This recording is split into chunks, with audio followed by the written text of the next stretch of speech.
Ang dami nagko-comment ng ganito sa video namin. Nakakita sila ng mga baby stuff sa loob ng bahay namin and nagwa-wonder na sila kung meron ba kaming tinatagong baby dito sa bahay. So nag-decide yung family namin na sa video na to, i-reveal na namin kung kanino yung mga nakakalat na pang baby na gamit na nakikita niyo sa mga video namin dito sa bahay. We think this is the perfect time na i-reveal kasi nga guys, birthday niya ngayon. So alam niyo naman kapag merong mahal sa buhay na mag-okasyon, highlight talaga yung mga conchinillo. So dito kami umorder sa Jaja Who's Conchinillo kung gusto niyo ng talagang malutong. Special kasi yung mag-birthday today guys.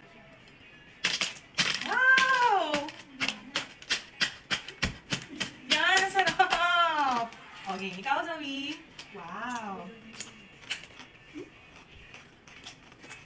Siyempre, si Bricks din.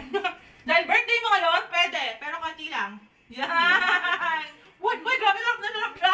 Aside from conchinillo, meron din kami mga food na in-order. Yung iba niluto ni Momshi. Parang nandiyan na sila. We invited friends as well. Aside sa mga in-order ko na food, meron din tayong mga cake, ganyan. Tapos meron akong pancit, chicken, favorite ni Kuya JL. At saka tong special lasagna. Si Momshi Udi lang nagluto pero si Zoe nag-assemble. Sasalang na natin sa oven. Eto guys, si Bricks yung may-ari ng mga diapers na nakita nyo sa video. Yung mga gamit na akala nyo pang baby. Wala po kaming tinatagong baby dito. Siya po yung nakitaan nyo ng diaper na hawak namin. So birthday po ngayon ni Bricks. Say hi to Bricks!